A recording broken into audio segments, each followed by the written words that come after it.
이번 설 연휴 방역 당국의 권고에도 불구하고 많은 분들이 이동을 했는데요. 그만큼 민심의 이동도 활발했을 것 같습니다. 그러면 설 연휴 직전에 조사됐던 여론조사부터 한번 살펴볼까요? 리얼미터가 조사한 설 연휴 직전, 그러니까 1월 23일부터 28일까지 조사한 내용입니다. 이재명 후보가 38.5, 윤석열 후보 40.2, 오차 범위 안에서 서로 지금 접전 양상을 보이고 있고 안철수 후보가 10.3으로 조사가 됐습니다. 서던포스트 조사도 역시 1월 28일부터 29일까지 더 최근에 조사한 내용인데요. 이재명 후보가 33, 윤석열 후보 32.5, 그야말로 초접전 양상입니다. 안철수 후보가 9.4로 3위를 차지한 걸로 나와 있습니다. KSOI에서 조사한 것도 한번 보겠습니다. 이재명 후보가 4.1%포인트 올라서 37.9, 윤석열 후보가 2.2%포인트 빠져서 41.6, 안철수 후보 10.6, 심상정 후보 3.0으로 조사가 됐습니다. 자, 설 연휴 직전에 나온 조사 세 가지 살펴봤는데요. 여론조사 전문가 한길리서치 홍영식 소장께 먼저 좀 여쭤보겠습니다. 설 연휴 기간에는 여론조사 안 했습니까? 저희들도 하고 있습니다. 예. 아마 오늘 끝날 것 같고요. 그거는 제가 말씀드릴 수가 없습니다. 언제쯤 발표가 됩니까? 내일 나오나요? 내일 아니면 모레가 발표 나가겠죠. 예. 그 언론사 쪽에서 결정하실 거고요. 지금 추이가 보면은 이렇게 3개 정도 조사 기간 이야기를 말씀드렸는데 요거는 추석 구정 전입니다. 예. 구정 전이니까 설이라고 해 주십시오. 예, 예. 설이 민심이 반영되기 전인데 어쨌든 그 세 조사를 보면 특징이 다 오차 범위 내에서 접점을 벌이고 있습니다. 예.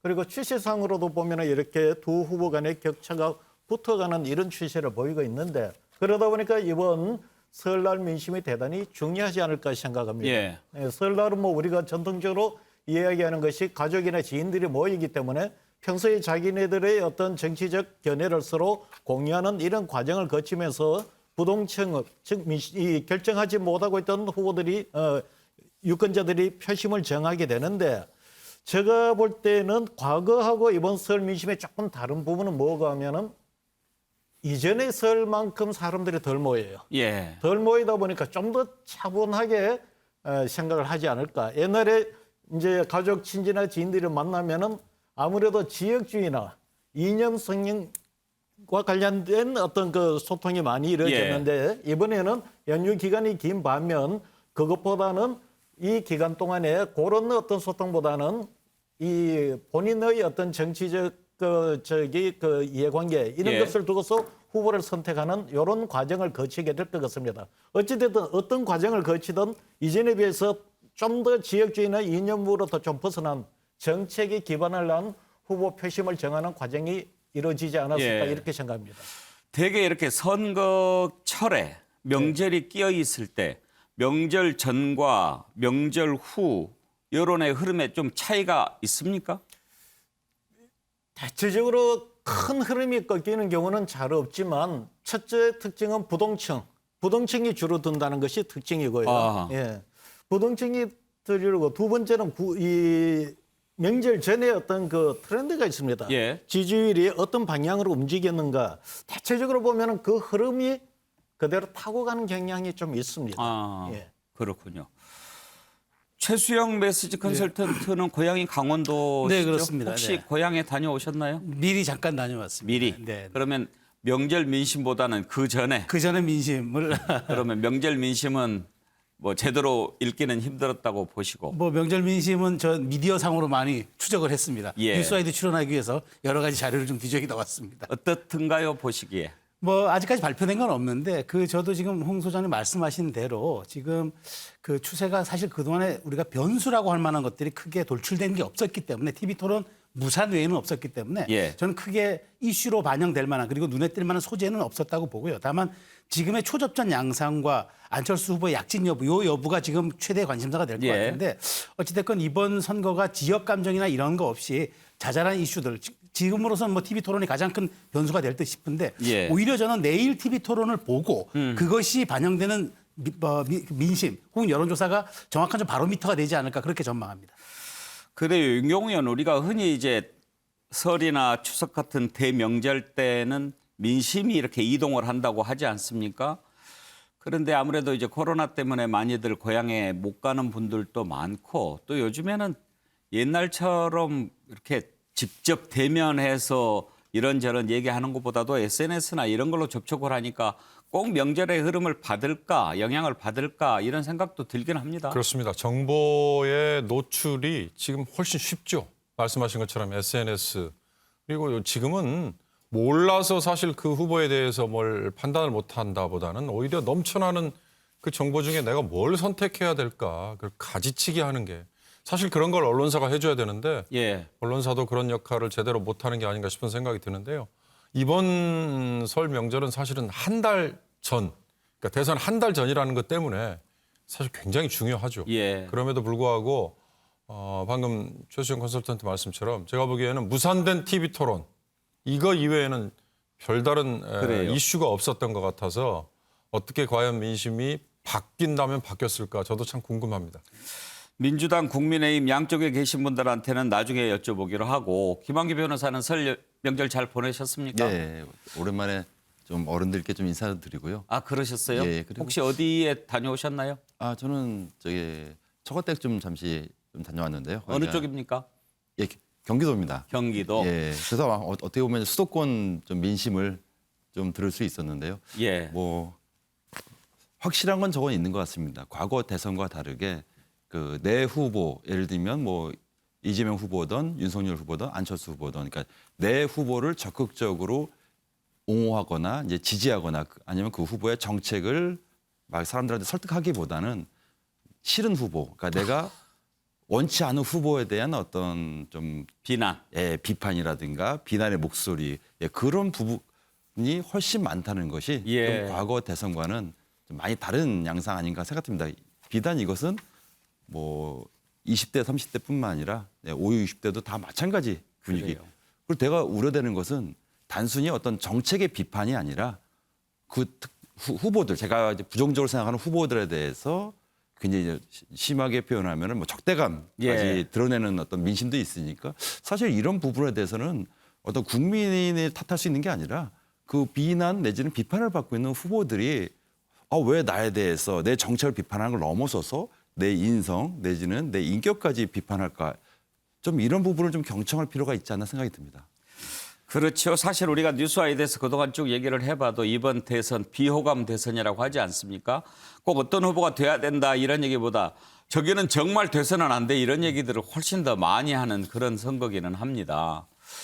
정의남 대변인 네. 이번 설 연휴에 혹시 당에서 설 연휴 민심을 위해서 우리가 어떤 노력을 하자 뭐 이런 게 있었습니까? 뭐 이제 어쨌든 최대한 그 준비된 경제 대통령 후보라는 소위 이제 포지티브한 이미지 이런 부분들을 좀 그 당원이나 또 주변 분들에게 전파했으면 좋겠다. 뭐 이런 이제 정도의 그 공감대는 있었고요. 제가 대충 접해본 직간접적으로 접해본 사람들의 분위기를 이렇게 정성적으로 표현하면 딱 한마디로 표현하면 대단히 안타까운 모습이더라고요. 그건 뭐냐면 자 이를테면 여러모로 볼 때 뭐 국정 운영 능력이나 또 시장 도지사 행정 경험이나 이런 걸로 볼 때는 이재명 후보가 윤석열 후보하고는 게임이 안 될 것 같은데 왜 이렇게 오차범위내 접전 양상일까? 여기에 대한 또 문재인 정부 좀 안타까움, 답답함이 좀 한편에 좀 묻어났었고요. 두 번째는 그 답답함하고도 연결되는 것 같습니다만 그 오차범위 그 접전이라고 하는 여론조사 그 수치가 보여주듯이 상대적으로 진보적 성향의 어떤 유권자층이라고 할 수 있는데 굉장히 좀 뭐랄까 고도의 긴장감 같은 것을 유지하고 있다. 예. 이런 걸 좀 느꼈어요. 이런 것들이 이제 결국은 이번 TV 토론을 통해서 이제 설 연휴 마지막 내일 이제 TV 토론이 있게 될 텐데 좀 TV 토론을 통해서 이재명 후보가 좀 더 안정감과 어떤 준비된 어떤 후보로서의 이미지를 부각시킨다면 설 민심 속에서 조금이라도 우위에 서는 계기가 되지 않겠는가. 이렇게들 다들 뭐 안타까움, 긴장감 속에서도 조심스럽지만 이재명 후보가 치고 나가는 하나의 계기가 될 것으로 기대하는 그런 분위기였습니다. 이번 설 연휴에 김경진 단장이 들었던 민심은 어땠습니까? 저는 아무래도 이제 고향을 내려가진 않았는데 고향 분들하고 전화 통화는 이제 뭐 한 20-30통화 정도 전화 통화를 했고요. 예.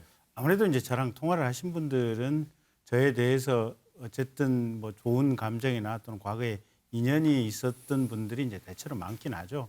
그러다 보니까 이제 어떻게 보면 한 방향의 목소리를 어떤 우려는 분명히 있긴 한데 대체로 이제 하시는 말씀들이 호남 쪽에서 특히 광주 전남 쪽에서는 밖으로 목소리를 안 내지만 윤석열을 지지하고 있는 어떤 이 지지의 흐름이 상당히 있다. 그건 아마 투표를 해보게 되면 그게 놀라울 정도로 아마 많이 나타날 것이다. 이런 말씀을 하시는 분들이 있었고요. 예. 뭐 대표적으로 사례를 들면 이제 광주에서 이제 사업을 하시는 분인데 고향이 아마 고흥녹동이신가 봐요. 보면 고흥녹동에 가서 이제 성묘하고 이제 이렇게 동네 분들하고 점심하면서 이런저런 얘기를 했더니 깜짝 놀랐다는 거예요. 이게 어떻게 보면 동네 마을 단위로 이게 토론 배틀이 하면서 이게 마을 단위로 표가 정해지는 경우들이 있잖아요, 보면. 근데 자기가 갔던 그 동네는 그러니까 이제 자기 고향 동네죠. 이게 한쪽으로 윤석열 쪽으로 완전히 휩쓸려 있다는 거예요, 보면. 그래서 뭐 물론 이제 저 듣기 좋은 아이템이니까 저한테 전화를 해 주셨겠죠, 틀림없이. 예. 근데 어쨌든 이제 그런 얘기를 들어서 저도 사실은 약간 좀 놀란 측면은 있고, 이제 이준석 대표도 사실 1월 1일 날 지금 무등산 예. 등반을 하고 왔죠. 예. 예. 그래서 당에서 또 후보 또 여러 가지로 호남 쪽에서 신경을 좀 많이 쓰고 있다. 예. 이런 느낌을 좀 저는 받았습니다. 말 나온 김에 혹시 이번에 국민의힘에서는 호남 쪽 지지율 어디까지 끌어올릴 생각을 갖고 있습니까? 저는 이준석 대표 한 얘기가 정답이라고 봐요. 20% 끌어올리는 게 가능하다고 봐요. 이건 왜 그러냐면 옛날에 맥시멈치가 지금 11%였지 않습니까? 근데 이게 탈진보 진영화 됐던 게 결국은 이제 조국 흑서만큼인데 호남 안에서도 이게 결국 양심의 문제가 이번 대선의 하나의 주요 이슈다라고 생각하는 분들이 예. 있기 때문에 그래서 과거하고 달리 아마 20% 충분히 가능할 거라고 저는 보고 있습니다. 예. 지금 화면에 대선 후보 지역별 지지도가 나오고 있는데요. 리얼미터가 조사한 걸 보면 자, 수도권에서는 윤석열 후보가 좀 앞서는 걸로 나오고 영남 지역에서 이재명 후보가 36.2, 부울경 지역입니다. 그리고 윤석열 후보가 47.2, TK에서는 윤석열 후보가 52.5, 이재명 후보가 24.3 이렇게 나왔고요. 호남 지역을 한번 볼까요? 이재명 후보가 69.0 그리고 윤석열 후보가 16.8% 이렇게 지금 조사가 됐습니다. 홍영식 소장 보시는 걸로 지금 이런 지역 지지도는 그전 대선과 좀 다른 수치입니까? 분명히 다르죠. 제가 말씀드렸습니다만 이번 표심의 가장 큰 특징은 과거에 비해서 지역주의적인 표심이 줄어들고 예. 이념주의적인 표심도 줄어듭니다. 예. 그것이 지금 저렇게 지지율로 저렇게 나타나고요. 그 대신 정책적 편입, 예. 자신한테 어떤 정책이 더 유리할 것인가 이런 것을 두고서 이제 표심을 정하는 그런 경향이 나타나서 예. 아마 이제 그 민주당과 국민의힘에 대해서 각각 상대 그 10세 지역의 목표로 설정한 그 목표치가 뭐 비현실적이다 이렇게 보기는 어려울 것 같습니다. 예, 예. 이재명 후보가 고향이 경북 안동이죠. 네. 아마 민주당 후보가 대구 경북 지역 출신, TK 지역 출신이라고 하는 점도 좀 작용됐겠죠? 처음이죠. 저 기억에 처음이고 예. 분명히 이거는 영향을 미친다고 보고 있습니다. 경북 북부 지역은 뭐 이야기를 들어보면은 영향권에 들어가 있다는 이야기가 있고요.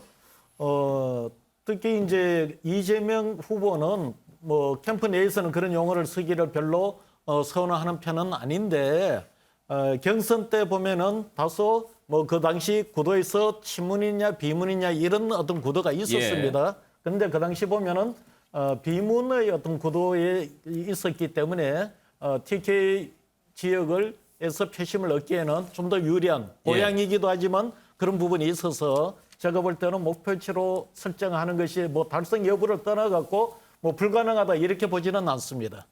윤경호 의원, 지금 나오는 지지도가 곧 표로 반드시 연결된다는 보장은 없지만 이재명 후보나 윤석열 후보가 지금 민주당 국민의힘 후보인데 이재명 후보로서는 민주당 후보로서인 자신이 호남에서 기대했던 만큼의 지지가 아직 안 나오고 윤석열 후보도 50%를 넘었지만 TK나 PK 지역에서 그전에 야당 그 보수층의 표만큼 지금 지지율이 안 나오는 점은 약간 좀 아쉬운 부분들일 거예요. 그렇습니다. 그러나 역설적으로 보면 저게 오히려 우리 정치의 선진화를 조금이라도 앞당기는 모멘텀, 분기점이 되지 않을까 예. 그런 생각도 듭니다.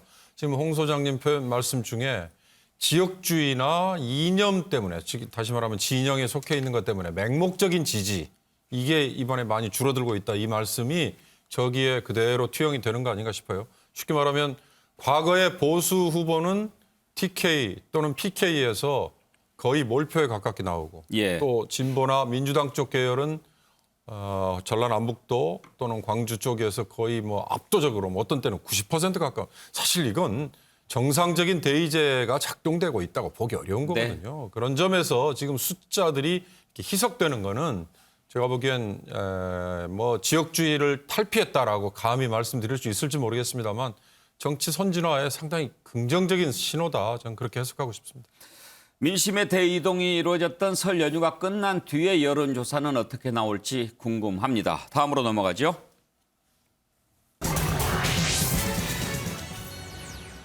대선 후보들의 첫 TV 토론이 내일 저녁에 열리게 되죠. 설 직전 지난달 31일 이재명, 윤석열 두 후보 간의 양자 토론이 있을 거로 이렇게 예상을 했는데 무산이 됐습니다. 서로 상대방을 탓했는데요. 사자 토론이 있었으면 좋겠지만 그래도 양자 토론이라도 보고 싶었던 유권자들, 국민들로서는 약간 좀 양당의 공방이 짜증나는 그런 측면도 있었습니다. 과연 누구 때문이었을지 궁금한데 여야는 서로 상대방 탓을 합니다. 일단 여야 주장부터 들어보시죠. 갑자기 주제 없이 토론하자고 그러시는 거예요. 무주제로 토론하자. 어허. 그러면서 또 동시에 제안하신 게 무자료로 토론하자. 근데 이제 저희가 이제 그 무주제라는 부분을 수용을 했죠. 그것까지. 그러면 이제 다 됐는데 갑자기 이제 무자료가 또 안 되시겠다는 거예요. 그러니까 이건 저희들로서는 좀 납득이 안 되는 거고. 그런데 저는 마지막으로 이제 깨진 것이 보니까 그 자료를 가지고 오냐 마냐 이거 갖고 깨졌다고 그러는데 그래서 저도 야 자료가 뭐 도대체 어떻게 무슨 자료를 가져가길래 저렇게 적어가지고 깨졌나라고 네. 생각을 했는데 그래서 처음에는 제가 이제 무슨 뭐 판례를 가져가거나 아니면은 무슨 뭐 녹취를 가져가거나 뭐 이렇게 생각했는데 그건 아니었던 것 같아요. 문제 보니까 그게 워낙 그 여러 사람이 관련되고 뭐 수치가 있고 그래서 이걸 다 기억하고 하기는 좀 어렵다. 네, 문제는 그러니까 우리 이재명 후보께서 토론에 자신 있다는 거 아니겠습니까? 뭐든지. 그러면 그런 정도는 뭐 그냥 해도 오케이 이렇게 통쾌해 갔으면 저는 더 이상한 됐을 게요. 텐데. 자, 과연 토론을 할 생각이 있기는 있었을지 궁금한데요. 먼저 민주당 입장부터 한번 확인을 해보죠. 왜 안 된 겁니까? 그 토론할 생각이 없었던 거 아니겠습니까? 어느 쪽에서요? 윤석열 후보 측은 토론할 생각이 없었던 것이죠. 기본적으로 지금 자료라고 하는 것은 핑계에 불과한 것이고요. 원칙적으로 토론에 임할 생각은 없었다. 그럼 도대체 뭘 하려고 협상에 응했던 것이냐.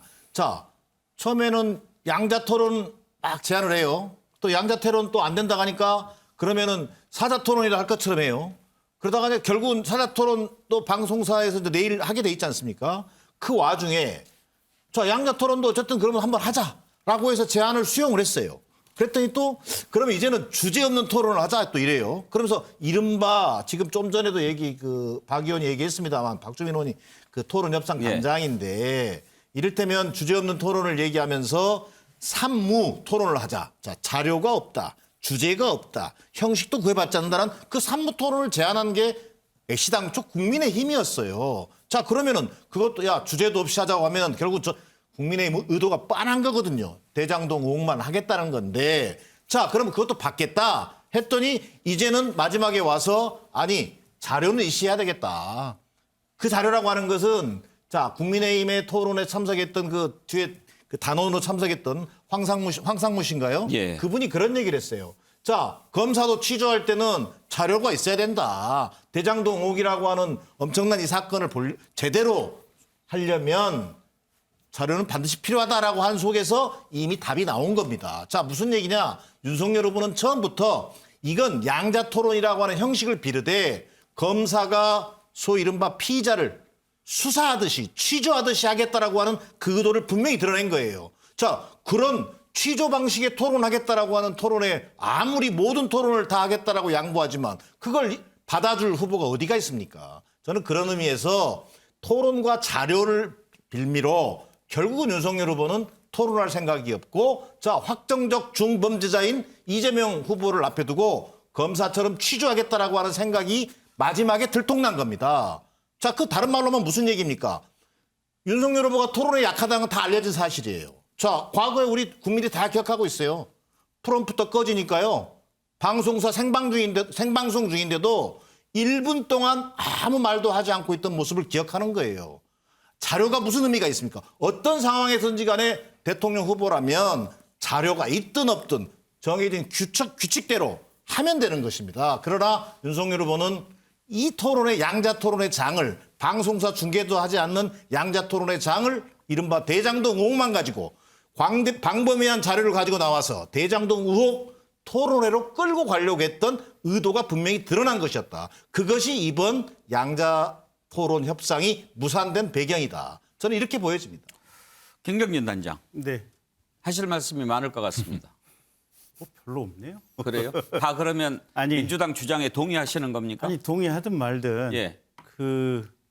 아니 검사가 취조하듯이 토론을 하려고 하는 의도가 드러났기 때문에 토론을 민주당에서 안 하고 싶었다라고 하는 게 지금 정기남 대변인의 이제 말씀이신데 검사가 취조하듯이 토론을 한다고 하는 게 그럼 뭐 앉아서 뭐 사람을 패면서 토론을 하나요? 둘이 앉아서 나란히 얼굴 보고 토론하는 거 아닌가요? 마이크 놔두고 1대1로 정해진 시간 놔두고 5분 얘기하고 5분 얘기하고 이런 방식이 되지 않을까요? 검사가 취조하듯이 취조하는 방식으로 토론한다는 게 도대체 뭘까요? 있지도 않는 허구의 얘기를 가지고 지금 민주당은 토론 회피의 구실을 만들고 있어요. 그런 게 어디 있어요? 토론을 하면 앉아서 얘기를 하는 거 아니에요? 주고받고 물어보고 답변하고. 그다음에 두 번째, 대장동 관련해서 일단 벌써 두 분이 극단적인 선택을 하셨잖아요. 지금 최소한 4분이 구속돼서 재판을 받고 있잖아요. 그리고 재판에 매주 월요일마다 증인으로 나오신 분들이 초과이익 환수 조항이 없어진 경위와 관련해가지고는 정말 기이할 정도로 압력을 받았다고 얘기를 하고 있잖아요. 그리고 성남시장에 이재명 시장이 친필로 그 초과이익 환수와 관련된 사업 결정과 관련된 사인이 된 공문 문건이 있잖아요. 우리 윤석열 후보가 가지고 가서 이재명 후보에게 들이밀 자료라고 하는 것은 그런 사인한 공문서 이런 것들이에요. 아, 이거 보쇼. 당신이 사인했잖소. 근데 이걸 가지고 당신 뭐라고 설명할 거예요? 아니, 민주당 안에서도 당내 경선 토론회 할 때 자료 가지고 가서 토론하지 않았나요? 그 사진 찍어가지고 우리가 기자들한테 자료 지참해서 토론하는 장면들 우리가 기자들한테 다 보내줬어요. 근데 왜 안 된다 그래? 아니, 이재명 후보가 원래 뭐든지 좋으니까 주제에 상관없이 니들 하자는 대로 다 할 테니까 토론하자고 이재명 후보가 얘기하지 않았나요? 근데 무슨 자료를 하나 갖고 가는 것 때문에 토론을 못 하겠다? 그게 말이나 되는 소린가요? 아니, 그래서 지금 내일 3자 토론회 하고 우리 윤석열 후보는 다시 2자 토론회 또 제의하려고 그래요. 내일 4자 토론이죠. 끝나고. 3자가 아니고. 예. 아니, 내일 4자 토론회, 4자 토론회대로 참여해서 토론하고 그리고 끝나고 나서 며칠 있다가 지난번에 우리 못했던 거 2자 토론회 다시 한번 해보자. 예. 그래서 아니, 일단 뭐 대장동만 가지고 토론을 하기 때문에 지금 못하겠다고 하는 건데 아니, 일단 국민들 입장에서는 사람 4-5명한테 1조 8천억 대의 이익을 몰아줄 정도 거대한 불법이고 이 비리고 범죄 행위인데 이 비리 원천이 지금 이재명 후보라고 생각을 하는데 그거 물어봐 주는 것이 대선의 가장 중요한 토론 주제 중에 하나가 아니겠어요? 그거 물어보는 게 뭐 잘못됐나요? 그래서 내일 토론회 끝나고 다시 우리 공식적으로 아마 제안할 겁니다. 예. 1대1로 다시 한번 붙어보자. 네. 제대로 해보자. 또 민주당 뭐라고 얘기할지 한번 봐야겠어요. 알겠습니다. 예. 그 대목에서요. 자, 좋아요. 사자 토론장에서도요. 얼마든지 자료 가지고 나와서 토론하자는 거예요. 자, 자료 여부가 문제된 것은 결국은 모든 토론 자체를 자, 국정 운영 전반에 대해서 아무런 주제에 국한됨이 없이 형식에 구애됨이 없이 토론하자는 거 아니겠습니까? 그 와중에 지금 대장동 관련 자료 다 가지고 나와서 이거 국민들한테 확인시켜주는 시간으로 하겠다. 이건 토론이 아니죠. 대장동 의혹은 수사의 대상인 것이고 토론이라고 하는 것은 국정운영 전반이나 토론 속에서 대장동과 관련된 부분이 나오면 거기에 대해서 윤석열 후보가 가지고 있는 무슨 자료가 있는지는 모르겠습니다만 공문서들 가지고 나와서 보여주면서 제한된 시간 안에 얘기하는 거예요. 얼마든지 환영입니다. 그러나 지금 양자 토론 무산시켜 놓고 나서 사자 토론 내일이 있게 되는데 사자 토론 또 끝나자마자 우리 또 2, 3일 뒤에 공세적 차원에서 양자 토론을 제안할 것으로 예상하고 있어요. 예. 자, 얼마든지 방송사든 누구든 맡겨서 그 주관사를 맡겨서 제대로 된 토론이 이루어진다면 얼마든지 환영이죠. 토론하면 한 2시간 합니까? 보통 2시간이죠. 2시간 토론하는데 협상은 한 나흘 했나요? 그러니까 이게 무슨 의미냐면요. 방송사나 선관위가 정해준 또는 주관사가 있어야 되는 겁니다. 주관사에다가 맡겨서 예. 그 주관사가 객관적으로 그 토론을 진행할 수 있도록 하면 되는 거예요. 이걸 처음부터 끝까지 대장동 의혹 토론으로 가져가겠다는 의도를 드러내면 협상 자체가 안 되는 거죠. 자, 김한규 변호사 지금 자료가 뭐 자료 때문에 꼭 그러지는 않았을 것 같습니다. 다른 패널들 의견도 이제 들어보겠습니다만 만약 자료 때문에 이렇게 무산이 됐다고 한다면 그것부터 한번 먼저 확인을 해보죠. 자료를 가지고 들어가게 돼 있나요? 네. 2월 달에 있는 여기 공식 토론 일정 과정에서는 선관위 규정 자체가 어느 자료, 물론 무제한은 아니고요. 뭐 패널이라든가 뭐 자료 같은 거 지참해서 보고 읽던지 아니면 국민에게 보여주던지 뭐 이런 부분에 대해서는 허용하고 있습니다. 예. 그렇게 허용이 됐다면은 그 자료 때문에 만약에 무산이 됐다면 민주당 책임이 더 큰 것 아닌가요? 자료 책임이 아니라요. 기본적으로 처음에 제안했던 게 뭡니까? 국민에 이미 제안을 했던 거 아닙니까? 첫 번째, 자료 없이 하자. 주제 없이 하자. 형식에 구애받자. 이른바 산무 형식을 국민의 힘이 제안한 거예요. 자, 그 자료를 다 받겠다고 하니까 아니다. 그 자료 가지고 들어가야겠다. 말을 바꾼 과정이 있단 말이에요. 그 과정에서 서로 협상에 대한 기본적인 신뢰가 깨진 겁니다. 앞에서는 산무 토론을 제안해 놓고 뒤에 가서 다 주제도 좋고 뭐든 다 받겠다고 하니 갑자기 자료를 제시한 거잖아요. 협상이라고 하는 것은 자, 누가 더 대승적으로 임하지 못했느냐라고 평가를 하겠습니다만 궁극적으로 협상이라고 해서 양자 간의 협상이잖아요. 마지막에 누가 신의를 깨면서 이 파토가 나게 됐는지 이 과정을 좀 국민들이 판단할 필요가 있겠죠. 저도 예. 보충 발언하십시오. 보충 발언하겠습니다. 아니 민주당 쪽에서 대장동 관련한 토론은 10분만 합시다. 이게 핵심이에요. 그러면 이제 5분 질문하고 5분 답변할 거 아니에요. 도대체 뭘 합니까? 아니 이게 조그만 지방자치 적지는 않죠. 어쨌든 이 지방 기초자치단체 장을 하면서 1조 8천억 대의 이익을 몇몇 사인한테 몰아줄 정도의 행정을 했던 사람이 1년에 600조의 예산을 운영하는 국가의 최고 수반을 한다면 행정부의 수반을 한다면 이 이익이 얼마만큼 사익을 위해서 쓰여질 수 있는지를 검증하는 것은 굉장히 중요한 절차인데 아니 이번에 성남FC도 그렇다는 거 아닙니까? 두산에서 70억 주고 산 땅, 병원 용지로 산 땅 그거 상업 용지로 용도 변경해서 지금 1조의 수익을 얻었다는 거 아니겠습니까? 예. 이런 후보의 근본적인 자질과 관련된 공직 운영과 관련된 근본적인 자질을 검증하겠는데 딱 10분 하고 그만하겠다? 이건 토론하지 말자는 얘기죠. 그러면 혹시 김경진 단장께 한번 제가 이런 아이디어 같은 것을 한번 드려보고 싶은데 지금 양자 토론하는 걸 놓고 안철수 후보 심상정 후보가 반대하기는 합니다만 만약에 이번에 또 사자 토론한 다음에 다시 제의하겠다는 거 아닙니까? 네. 이렇게 제의하면 어떻습니까? 그러면 대장동만 갖고 한번 하시고 그다음에 또 뭐 무속 논란만 갖고 한번 또 2시간 하시고 그다음에 또 외교 가지고 한 2시간 하고 그렇게 해서 앞으로 한 10차례 정도 그렇게 쭉 양자 토론하면 뭐 어떨까요? 10차례는 물리적인 시간이 좀 불가능할 것 같긴 하고요. 또 40조 뭐 한 35일 5번 정도는 충분히 가능할 겁니다. 예, 예. 오케이, 그게 우리 입장입니다. 그래요. 예. 그렇게 한번 근데 자, 윤경호 의원 양쪽 얘기 들어보셨는데 어떤 쪽 주장이 더 합리적인 것 같습니까? 저는 처음에는 윤석열 후보 쪽 국민의힘이 이 토론에 응할 생각이 없구나라는 인상을 강하게 받았습니다. 이를테면 양자 토론, 사자 토론, 그리고 성일종 단장의 그 말투가 지난 그 연휴 기간 중에 중간중간에 나왔던 얘기가 그래요. 근데 마지막에 이 자료를 가지고 이재명 후보 측 민주당도 자료 때문에 우리는 못 받겠다라고 하는 이걸 보니까 이재명 후보도 결국 이 설 기간 중 연휴 기간 중에 두 사람이 토론으로 특히 대장동으로 붙는 거를 굉장히 꺼렸구나라는 결론을 내렸어요. 결론은 양비론인데 문제는 토론이라는 과정 속에서 그동안에 나왔던 것 또는 나오지 않았던 걸 새로운 사실을 확인하려고 하는 기회로 삼으려고 했다. 전 그거는 좀 착오가 아니었나 싶어요. 예. 당사자들도 그렇고 유권자 국민들은 대선 후보로 나온 토론에 임하는 후보들이 정말 저 사람이 대통령 감이 되는지 안 되는지를 좀 판단해 보고 싶은 거죠. 예. 이를테면 순발력도 볼 수 있고 평소에 내공, 지식 또는 뭐 상대가 공격을 해왔을 때 뭐 화를 내는지 아니면 그걸 포용으로 받아들이는지 뭐 또 그 포함해서 전반적인 태도가 어떤지 쉽게 말하면 저 사람이 대통령 감이냐 아니냐를 다각도로 그걸 통해서 보고 싶어 한 거죠. 무슨 구체적인 뭐 윤리성, 도덕적인 문제, 주변 사람들의 뭐 좀 잘못된 행적 그게 사실입니까 아닙니까?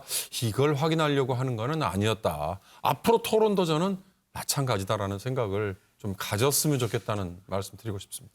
그런데 최수영 컨설턴트 이런 생각도 들지 않습니까? 정말 하려고 했으면 왜 안 했겠습니까? 이게 딱 무산이 됐을 때 양쪽 다 토론 안 해도 손해 볼 것 없다. 이런 계산이 좀 있지 않았을까 싶어요. 제가 바로 그걸 좀 지적하고 싶었습니다. 자, TV 토론, 양자 TV 토론이 난 게 벌써 2주가 지났습니다. 2주 사이에 양당은 크게 한 것 없이 앵글 집중 효과를 다 누렸습니다. 사실 별다른 일정 소화하지도 않고 양강 후보 고착화를 완전히 시도했고 그 사이에서 양당의 목적인 이른바 삼지대 후보들에 대한 앵글박 밀어내기 전략은 성공한 거죠. 오죽하면 안철수 후보가 그 새 벽두부터 그 설 벽두부터 국회 마당에 텐트 치고 노숙했겠습니까? 거기서 철회농성해서. 그러니까 그 절박성이 전 드러났다 보는 거예요. 그러니까 양자가 티키타카를 하면서 이른바 랠리를 주고받는 모양새는 취하지만 정말 자료가 문제였겠습니까?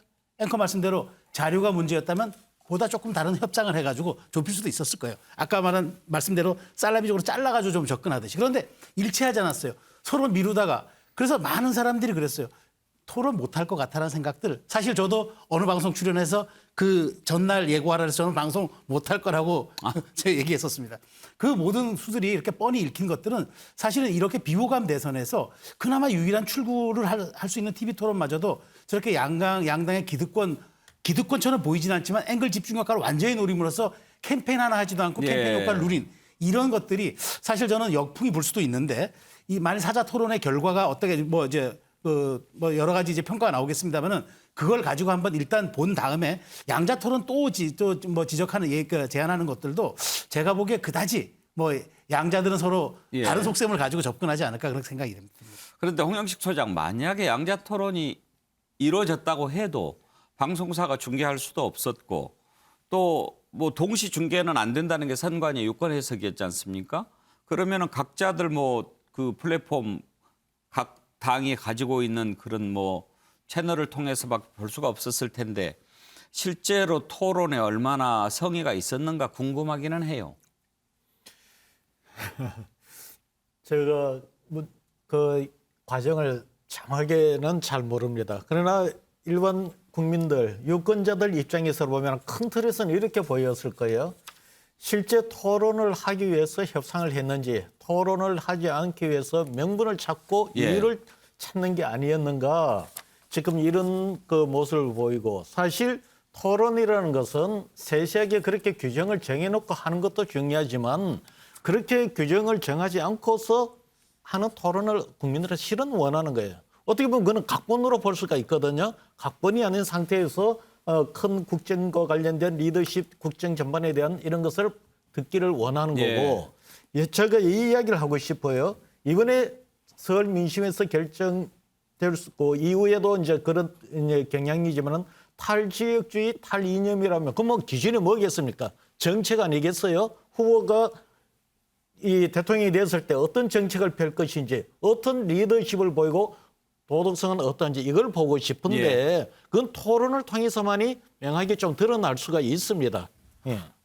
김한규 변호사께서는 토론 협상에 임했던 양당의 진정성 어떻게 평가하십니까?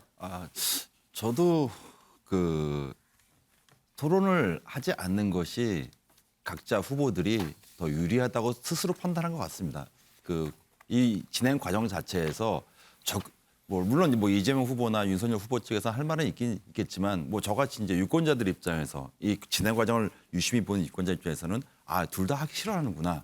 근데 하기 싫은 쪽에서는 약점이 각자 있겠죠. 예를 들면 뭐 이재명 후보 쪽에서는 뭐 대장도 의혹이 있을 수 있고 윤석열 후보 측에서는 뭐 배우자 의혹도 있겠고. 그렇지만 자신들의 약점이 미리 공개되는 건데 부담감. 상대방으로부터 적극적으로 공격을 받지 않겠습니까? 그러면 또 언론에 그만큼 노출되고 결국 어떻게 하면 이것을 안 할 수 있을까 해서 상대방한테 책임 돌리기 공방인데 그런데 저는 이 자체도 유권자들에게 하나의 어떤 표심을 정하는데 미세하게나마 좀 작용한다. 뭐 좋게 보면 이것도 하나의 정치 행위 아닌가라는 생각은 듭니다.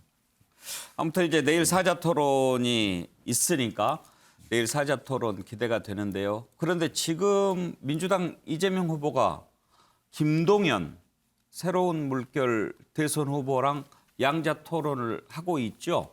이건 어떻게 이루어진 겁니까? 이건 이제 김동연 후보가 지난달이죠. 예. 새로 물결 대통령 후보인데 그 소위 이른바 지부상소의 심정으로 대선 후보 간 토론을 제안했어요. 예. 어떤 제한 없이 주로 국정연한 전반에 대한 이것들을 얘기했고 또한 코로나로 고통받고 있는 어떤 우리 국민들을 위해서 제대로 된 어떤 코로나 대응 대책, 그다음 민생 대책 이런 것들을 토론을 제안했는데 여기에 화답한 사람이 지금 없는 거예요. 네. 유일하게 어쨌든 김동연 후보가 제안했던 그런 용기 여기에 이재명 후보가 결단으로 답을 한 겁니다. 그래서 사실상 첫 대통령 후보 예. 토론회가 이루어지게 된 거죠.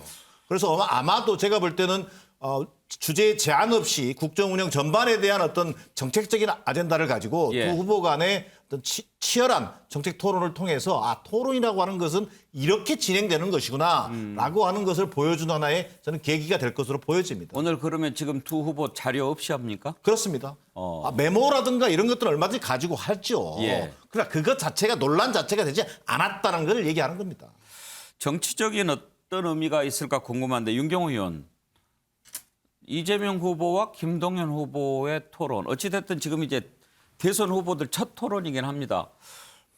김동연 후보로서는 뭐 이재명 후보랑 하는 것 손해볼 일 없을 것 같은데 이재명 후보는 뭘 노리는 걸까요? 본인이 얼마나 국정 전반의 세세한 부분까지 다 꿰고 있다고 표현하면 맞을지 모르겠습니다만 내가 미리 파악을 하고 있느냐를 보여줄 기회다 이렇게 생각한 것 같아요. 지난번에 유튜브 채널인 3프로TV라는 주식 전문 채널과의 대담 때도요. 보면 질문자들이 시간 제한 없이 추가 질문 계속하면서 상대가 가지고 있는 생각을 계속 꼬리에 꼬리를 물고 답을 유도했지 않습니까? 예. 그러니까 이런 식의 토론이 어떻게 보면 이 유권자들에게 아까 제가 말씀드린 것처럼 평소의 내공을 파악하게 해주는 거 아닌가 싶어요. 그러니까 김동연 후보는 아시다시피 뭐 경제부총리를 지냈고 또 그 전 정부에서 국무조정실장을 했으니까 국정 전반에 대해서 누구보다 행정관료로서는 많은 경험을 가지고 있단 말이죠. 그러니까 그런 김동연 후보와 도지사 물론 국회의원 경력은 없지만 이재명 후보가 나눌 수 있는 얘기 그 속에서 두 사람이 얼마나 수준 높은 뭐 내공을 가지고 있느냐 이걸 보여줄 수 있는 기회라는 생각이 드니까 제가 보기에 이거는 별로 손해볼 게 없는 수용인 것 같다는 생각이 듭니다. 그러니까 이재명 후보 입장에서는 시간을 낼 수만 있다면 안철수 후보와도 저렇게 1대1로 하고요. 또 심상정 후보와도 1대1로 하고 아까 앵커께서는 지상파나 아니면 종편을 통해서 리얼타임으로 유권자들이 직접 볼 수 없는 한계를 말씀하셨지만 요즘에는 늦게라도 나중에 녹화된 거 얼마든지 유튜브든 다른 방식을 통해서 볼 수 있으니까요. 정말 후보의 다른 면, 내공을 한번 파악할 수 있는 계기를 갖고 싶다라는 생각 있는 유권자라면 이걸 나중에라도 한번 보시는 것도 큰 도움이 될 것 같습니다. 이거는 어디서 방송하는 거죠? 라디오하고 유튜브 방송하는 건가요? CBS에서 주관하죠. 아, CBS 예, 예. 그 라디오 프로그램에서. 네, 이 10에 3판 승분과 하는 프로그램에서. 예. 그런데 만약에 이재명, 윤석열 후보 양자 토론이 있었다면 나중에 재방송으로 풀로 볼 수 있었나요? 그것도 못 보게 되지 않았나요? 양자 토론의 경우에는 주관사가 없었기 때문에 예. 아마 그건 못 보게 되는 걸로 알고 있습니다. 그건 나중에도 또 못 보게 돼 있다고 그러더라고요. 아니 유튜브에 그 각 당의 플랫폼에 올라가 있는 걸 못 보는 건 말이 아니, 안 그걸 되는 보는 거죠. 그것만 제가 알기로는 그것만 가능하고요. 예. 일체 영상, 녹화, 송출 다 안 됩니다. 그러니까. 그래서 사후 제공도 안 되고 오직 그 실시간 유튜브 플랫폼만을 통해서 할 수 각 있게 당에 그렇게 지금 해놨습니다. 뭐 옳은소리라고 있고 예. 또 뭐 이재명 TV인가요? 네. 뭐 이런 걸 통해서만 지금 그렇죠. 아니 근데 유튜브가 요새 지금 우리 방송도 지금 한 3만에서 5만 정도 아마 실시간으로 보고 있을 텐데요. 저거 옛날에 저 국힘 당내 경선할 때 보면 동시 접속자가 한 15만 명 정도씩 되거든요. 보면. 예. 그리고 녹화돼 있는 거 이렇게 이제 올라가 있는 거 뷰하면 최소 뭐 몇백만 뷰 될 거래요. 아마 양당 공개하면. 제가 볼 때는 요새는 이게 플랫폼이나 어느 형태로 송출하느냐는 특별한 의미가 그러긴 없어서 하죠. 예. 제가 볼 때는 유튜브 통해서 이게 송출이 되고 거기에 유튜브에 남아 있으면 그건 진검승부인 겁니다. 그래도 정말 그 국민들이 다 한꺼번에 제대로 따끈따끈하게 볼 수 있도록 그렇죠. 그렇게 하는 것이 사실은 모든 더 매체로 다 나갈 수 있으면 낫죠. 최선이죠, 그게. 예. 네.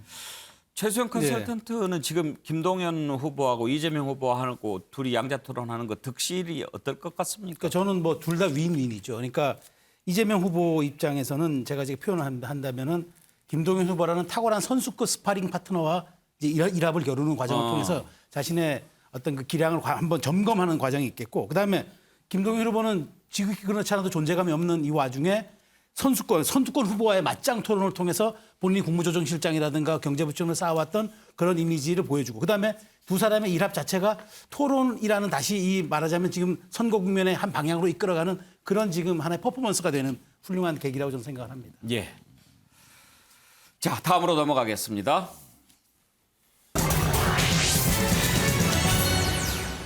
앞선 TV토론 협상에서도 대장동이 결국은 발목을 잡았다 이렇게 볼 수 있는데요. 대장동 의혹이 이번 대선에 미칠 영향이 과연 얼마나 될까요? 이번에는 윤석열 후보에게까지 불똥이 튀었는데요. 열린공감TV라고 하는 곳에서 최근에 이런 녹취를 공개했습니다. 김만배 씨가 했던 얘기인데요. 윤석열은 형이 가지고 있는 카드면 다 죽어. 이 형은 자신을 얘기하는 겁니다. 그러니까 김만배 씨가 정영학 회계사하고 얘기를 하는 과정이 녹음이 된 건데 정영학 회계사한테 자신을 형이라고 얘기를 한 거죠. 그러면서 윤석열은 내가 가지고 있는 카드면 죽일 수 있다. 이런 얘기를 했다는 것이 열린공감TV에서 공개한 내용인데 이것은 과연 무슨 의미가 있는 걸까요? 매우 궁금합니다. 일단 여야 관계자들의 얘기를 들어보죠. 어제 김만배 씨의 녹취록이 공개가 됐습니다. 이 내용은 상당히 좀 충격적입니다. 본인이 알고 있는 사실을 털어놓으면 성렬이 형이 크게 다친다. 이런 취지의 이야기였습니다. 유력한 대통령 후보가 오래된 법조 출신 기자의 약점이 잡혀 있다면 과연 제대로 대한민국을 통치해갈 수 있는 것이냐 하는 문제를 제기할 수밖에 없습니다. 녹취록 이번 이렇게 된 거 전체 다 공개 좀 했으면 좋겠습니다. 하나하나 이렇게 뭔가 내용들을 잘라서 얘기하기 시작하는 순간 앞뒤 맥락 다 자르고 그 문장 하나만 들으면 뭐가 있는 것처럼 보이지 않습니까? 지난해 고발사주라고 불리는 그 사건에 대해서도 어느 날 갑자기 MBC 보도였던가요? 거기서 이제 그 녹취록에 대해 윤석열 후보가 나온 것처럼 얘기 보도가 된 바 있었는데 그 뒤로 한참 윤석열 후보가 문제가 있는 것처럼 막 언론이 얘기를 하지만 수사기관의 결과 아무것도 나온 게 없고 실질적으로 윤석열 후보에게 제기될 수 있는 일들이 없습니다. 근데 이런 일들을 뭔가의 단어 하나 두 개를 끄집어서 사건에 대한 본질을 흐리듯이 얘기하는 것은 굉장히 온당치 못하다 말씀을 드리고요. 자, 김경진 난 연결을 들어보죠. 지금 내 카드면 윤석열 죽어. 이것은 무슨 의미일까요? 저분을 불러오시죠, 뭐. 김만배 씨를 네. 지금 교도소에 있지 않나요? 그러면 교도소로 사람을 한번 보내보시죠, 뭐. 뭐 취재하고 있겠죠. 네. 아니 근데 네. 그렇게 말씀하지 마시고 무슨 의미로 저 얘기를 했을까 궁금하고 또 하나는 저런 내용이 어떻게 해서 흘러나왔을까 하는 게 궁금하잖아요. 무슨 내용인지는 알 수가 없죠. 저게 진짜 윤석열이 대통령이 안 되어야 될 정도의 중요한 카드라면 예. 김만배 씨가 국가를 위해서라도 빨리 국민들한테 얘기를 해줘야 맞죠. 제가 볼 때는 말도 안 되는 소리고요. 저분은 이재명 씨로부터 어쨌든 1조 8천억 대의 사적 이익을 취득했던 사람의 수혜 당사자고 현재 구속돼서 재판을 받고 있는 사람이기 때문에 이재명으로부터 모든 이익의 어떤 수혜를 다 받았던 사람이기 때문에 누구를 위해서 어떤 맥락에서 저 얘기를 했을까는 우리가 통상적인 상식으로 추측할 수 있을까 싶고 예. 아니 그냥 윤석열에 대해서 뭐 할 얘기 있으면 하라 그러세요. 하세요. 민주당도 알고 있는 거 있으면 하세요. 저 아니, 내용은 여태까지 어떻게 보면 나온 걸까요? 저게 지금 그 녹취록이라고 하는 게 여기저기 부분적으로 조각조각 나눠져서 뭐 검찰에도 가 있고 언론사에도 가 있고 정치권에도 가 있고 뭐 이런 얘기들이 많이 있지 않습니까? 근데 저게 지금 검찰에는 확실히 가 있는데 뭐 언론사나 정치권은 가지고 있다더라. 김만배가 씨나 또 주변에서 들어가기 전에 아마 여기저기 줬다더라. 뭐 이런 얘기들이 있는데 어쨌든 뭐 그런 상황에서밖에 이해할 수 없는 거고요. 너무 구체성이 없어서 예. 그냥 지금 구체성이 있다고 하는 무슨 도이치모터스 주가 조작도 검찰에서 2년을 팠지만 아무것도 못했지 않습니까? 결국은 검찰에서 지금 무혐의 종결하기 직전 상황이거든요. 그 무슨 고발 사주 하는 것도 공수처에서 수사하다가 그냥 완전히 손 든 거 아니겠습니까? 그러니까 이재명 후보와 관련된 명시적으로 나타난 범죄 사실에 대해서는 단 한 치의 수사도 증거가 있는데도 수사를 안 하고 있고 윤석열 후보에 대해서는 근거도 없는데 그냥 부풀려서 얘기하고 수사를 하면 아무것도 안 나오고 있는 지금 그런 패턴들이거든요. 예. 저 할 얘기 있으면 빨리 하라 그러세요. 정기남 대변인 알고 있는 거 있으면 빨리 얘기하세요. 제가 알고 있으면 얘기해 줄게요. 근데 기본적으로 민주당이 알고 있으면 얘기하라 이런 얘기인데요. 민주당이 알 리가 없죠. 이걸 오히려 알고 있는 것은 국민의힘이라고 봐야 돼요. 자, 지금 이 두 사람 간의 대화가 이제 그 녹취록이 지금 공개된 거 아니겠습니까? 근데 두 사람 간의 대화는 거짓말할 이유가 없어요. 또 거짓말할 이유가 그런 필요도 없는 상황인데다가 또 부풀려 얘기할 이유도 없는 거예요. 자, 그러나 지금 이것이 까지고 나니까 국민의힘 입장에서는 자, 이건 허풍일 거다라고밖에는 얘기할 게 없어요. 왜? 예. 내용을 모른다고 하니까. 그건 논리적으로는 너무나 당연한 얘기긴 한데 자, 그동안 김만배 씨에게 제기됐던 의혹만 생각해 보자고요. 자, 윤석열 후보 부친의 집을 구입해요. 그 우연의 일치도 정말 우연이라고 그랬어요. 자, 그다음에 두 번째는 뭡니까? 물론 이건 특정 언론의 보도이긴 합니다만 자, 김만배 씨가 윤석열 검찰총장 후보자 인사청문회 때 도와준 적이 있다라는 보도가 있었어요. 자, 세 번째. 윤석열 후보는 최소한 상가집에서 한두 번 만난 거 외에는 모르는 사람이라고 얘기하는데 오늘 드디어 뭡니까? 김만배 씨가 윤석열 후보는 내가 가지고 있는 카드만 공개되면 죽어라는 얘기가 나올 정도로 굉장히 뭔가 밀접한 의혹과 연결된다는 의구심을 갖기 분명한 거예요. 더 나아가서 지난 경선 당시에 뭐라고 그랬습니까? 국민의힘 경선 당시 안상수 후보가요. 홍준표 후보 지지선언하면서 뭐라 그랬냐면 김만배 씨가 윤석열 후보와의 관계를 만약에 공개하게 되면 윤석열 후보는 끝이다라는 발언까지 했어요. 그 말은 국민의힘이 오히려 알고 있을 확률이 저는 높다. 자, 다시 해서 이게 뭐 민주당이 알고 있느냐 국민의힘이 알고 있느냐 이게 논쟁할 게 아니라 자, 곽상도 의원 50억 클럽 관련해서요. 자, 돈 요구한 사실 나왔습니다. 자, 김만배 씨 윤석열 후보 관련 녹취록 나왔어요. 검찰은 지금이라도 당장 녹취록을 전면 공개하거나 수사를 통해서 국민들 앞에 그 진실을 내놓는 것이 저는 우선이라고 보여집니다. 자, 윤경호 의원, 지금 내가 가지고 있는 카드 이 얘기했을 때 얼른 떠올렸던 게 바로 그 부분이었을 겁니다. 김만배 씨 누나가 윤석열 후보 부친의 집을 사들였던 것. 뭐 우연의 일치라고 하기에는 너무나 이렇게 좀 그 이상하지 않느냐 그런 얘기가 있었는데 그 부분은 어떻게 됐나요? 그대로 정리가 좀 됐는지 궁금합니다. 그냥 넘어갔죠. 그냥 넘어갔고 아까 정기남 대변인의 표현 중에 우연의 일치라고 하는 걸로 그냥 넘어갔는데요. 저는 이 대장동 사건이 아까 김경진 단장의 말씀 중에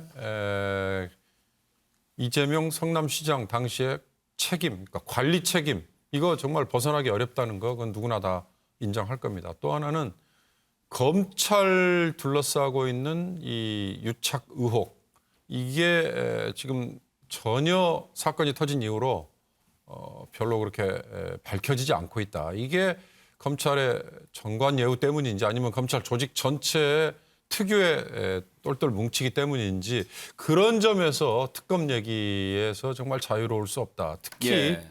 박영수라는 검찰 특수부에 거의 뭐 지금 대부처럼 돼 있는 윤석열 검찰총장도 박영수 특검 밑에서 수사팀장으로 복귀하면서부터 서울중앙지검장으로 갈 수 있었고 그게 또 발판이 돼서 검찰총장까지 올라간 건데 그 박영수라는 검사를 둘러싸고 꼬리에 꼬리를 물고 나오는 여러 가지 것들 만이라도 수사 또는 뭐 다른 방식으로 규명이 좀 돼야 된다. 예. 그게 바로 지금 윤석열이라는 이름이 나오는 거하고도 저는 관계가 분명히 있을 수 있다는 생각이 들어서요. 그런 점에서 참 의혹이 없지는 않아 보입니다. 예. 윤경호 의원님 말씀에 제가 조금 후보를 위해서 설명을 좀 드려야겠어요. 그때 곧바로 계약서, 그다음에 돈을 받은 것, 그다음에 이 매매 대금을 또 이 다른 데 집을 사가지고 이사를 했지 않습니까? 아버님이 이게 골절이 있어가지고 그 매매 대금 받은 것을 사용한 거, 통장 거래 내역 곧바로 다 공개를 했지 않습니까? 공개를 했고 그때 당시에 그 주변의 부동산 중개업자들이 정당한 시세에 따라서 이게 매매가 된 것이다. 이게 특별히 무슨 시세를 높이거나 무슨 이게 높이 쳐줘서 이게 거래가 이루어진 것은 아니다라고 했던 것이 명백해서 그때 김우겸 의원이 그 즈음에 이게 그 돈 받은 시점이 계약 체결 이전 시점이다라고 하는 몇 가지 허위 사실을 공표해서 언론에서 본인이 공개적으로 보도자료 내서 윤석열 후보에게 잘못했다라고 사과한 적까지 있어요. 아마 지금 고발돼 있을 겁니다. 그 전까지. 그래서 그 점에 대해서는 사실은 김우겸 의원도 본인 스스로도 이게 착오고 잘못된 얘기다라고 그때 인정을 했었던 부분이에요. 보면. 예. 그래서 저 지금 교도소에 가 있는 이재명 후보로부터 1조 8천억 대의 수혜를 입었던 그런 사람의 뻥이 들어간 문장 한마디로 아무런 구체적인 어떤 의혹 사실 없이 윤석열 후보가 마치 무슨 비행이라도 저지른 것처럼 민주당이 벌떼처럼 달라든다. 저거는 정당으로서는 부적절한 자세와 태도가 아닌가라는 의견입니다. 그런데 김한기 변호사 지난번에 송영길 대표하고 이렇게 인터뷰를 할 때 송영길 대표가 그런 얘기를 했습니다. 지금 검찰이 너무 윤석열 후보 편을 들고 있다. 이렇게 불만을 털어놓던데 아니 지금 민주당이 집권당 아니냐 제가 그렇게 물어보기도 했습니다만 그런데 지금 검찰이 윤석열 후보 편을 들고 있다라고 할 만한 그런 징후나 근거들이 있습니까? 그냥 그 서초동의 그냥 법조 시각만 놓고 보면 사실은 그런 징후는 전혀 없고요. 오히려 저는 드는 생각이 적어도 여권 고위층에서 그런 발언을 하면 안 되는 게 적어도 추미애 전 법무부 장관으로 임명된 이후에 검찰의 어떤 주요 요직에 관련해서는 이미 언론에 너무 보도되지 않았습니까? 다 어쩌면 친정부 검사들이 다 요직을 차지하고 있다. 지금 뭐 서울중앙지검장이라든가 이 대장동 사건 관련 팀장들이 뭐 윤석열 라인이냐 그렇지 않다는 것은 이미 언론에 다 보도가 됐고 그게 사실에 가까운 거고요. 아마도 이 녹취록 부분, 형이 가지고 있는 카드면 주거 부분도 당당 수사 검사들은 다 알고 있는 녹취록이고요. 만약에 여기서 김만배 씨한테 이에 관해서 저는 뭐 추측입니다만 추궁을 하지 않았을까 이거에 대해서도 만약에 여기서 범죄 혐의라든가 단서가 있었으면은 뭐 윤석열 후보든 아니면 윤석열 후보의 주변이든 저는 충분히 뭐 수사하는 것이 뭐 가능성 있는 시나리오 아닌가 그런 생각도 들거든요. 그래서 저는 뭐 김만배 아까 뭐 농반 진반으로 다른 분이 뭐 김만배 씨가 이거에 대해서 양심 선언했으면 좋겠다. 저도 했으면 좋겠습니다. 왜냐하면 윤석열 후보가 진짜로 커다란 비위가 있어서 뭐 이런 약점이 있다면 그건 국민들이 알아야 될 권리가 있는데 아까 다시 대표님 말씀드리지만 적어도 지금의 어떤 윤석열 후보라든가 김건희 씨에 대해서 수사를 하고 있는 검찰의 입장은 적어도 윤석열 라인에 있는 검사들은 아니다. 이런 말씀 좀 드리고 싶습니다. 네. 예. 다음으로 넘어가죠. 설 연휴 후보들의 움직임을 살펴보겠습니다. 윤석열 후보는 강화도를 찾아서 안보 공약을 제시를 했는데요. 반중 정서를 자극할 수 있는 그런 발언들이 좀 나왔습니다. 사드 배치해야 된다. 그러면서 중층적 미사일 방어막을 구축을 해야 된다. 이렇게 얘기를 했고요. 내가 이렇게 사드 추가 발언을 하니까 전쟁광이다. 뭐 이렇게 얘기를 했는데 그거야말로 안보를 포기한 것이다라고 했고요. 또 한 가지는 건강보험료 중국인들이 좀 편법으로 혜택을 보고 있는데 이런 부분들은 좀 고치겠다 이렇게 했는데 아무튼 좀 중국을 자극하는 그런 발언들이 나왔습니다. 그런가 하면 이재명 후보는 고향을 찾았습니다. 안동을 찾아서 안동으로 육사를 이전하겠다 이런 공약을 내놓았는데요.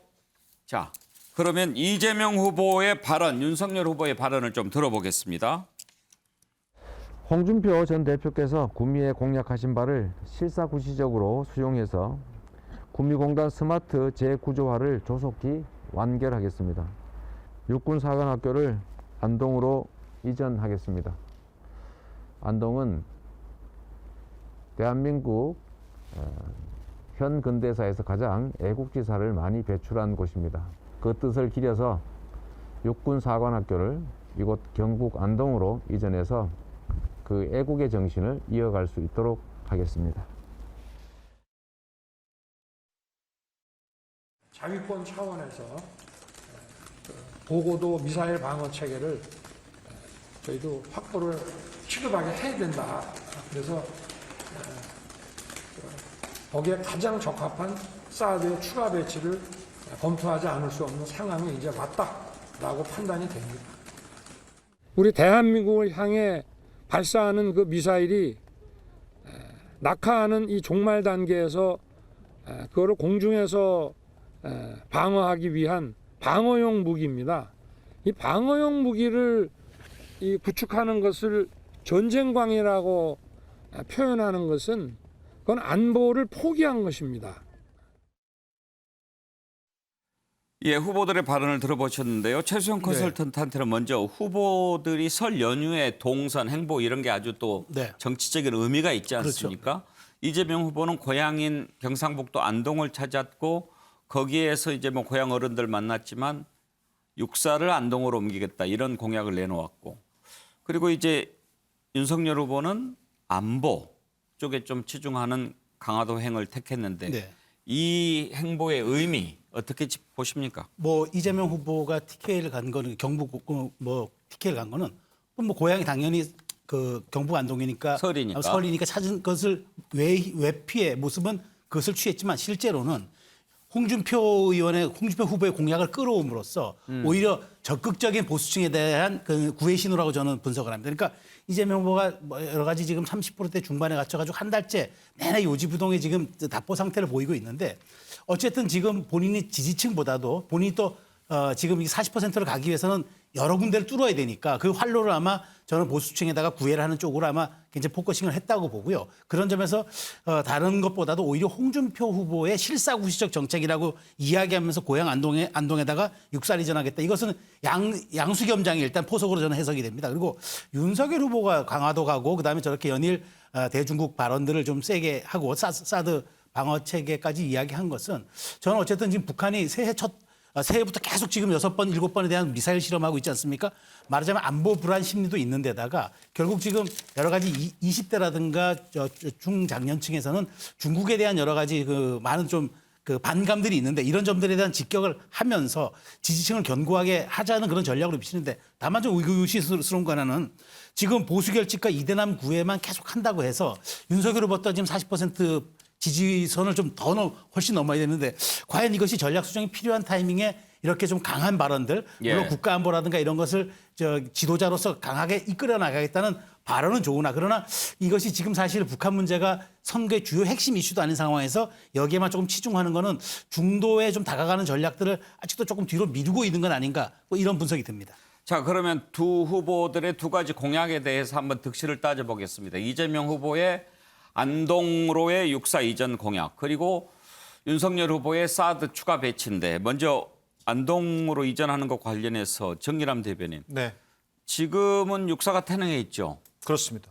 그런데 계룡대는 지금 충남에 있지 않습니까? 네네. 그러면은 안동으로 가자라고 하면은 안동에서는 환영할지 모르지만 충남에서는 좀 섭섭해할 수도 있을 것 같아요. 지금까지 이제 논산의 그 계룡도가 인근에 있기 때문에 논산에 유치하기 위해서 논산시장이나 충남도지사 입장에서는 어쨌든 좀 현안 사업으로 추진해왔던 그 사실이 있기 때문에 당내에서는 좀 뭔가 이해가 필요하고 조정이 필요한 그런 사안입니다. 예, 안동 육사 이전 공약은 후보의 정식 공약입니까? 그렇습니다. 후보가 어쨌든 정책단위 논의를 통해서 이것을 제안한 것이기 때문에 그 이후에 이제 후속 뒤따라야 될 조정과 이런 논의 작업들은 좀 당내에서 이루어져야 될 것으로 보여집니다.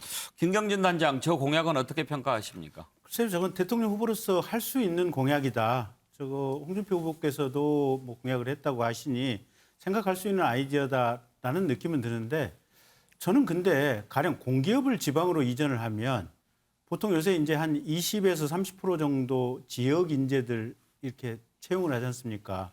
그러면 공기업이 가는 것은 그 해당 지역의 대학교라든지 상당히 의미가 있거든요. 지역 경제를 위해서. 근데 육사가 가는 것은 공기업이 지방으로 이전하는 것과 비교해서 무슨 의미가 있을까? 예. 저거는 괜히 그냥 돈만 드는 사업이 아닐까? 차라리 저 이전에 필요한 비용이 제가 볼 때는 뭐 수천억은 들 텐데 그 돈을 가지고 우리나라에 절실히 필요한 복지 예산에 쓰면 어땠을까?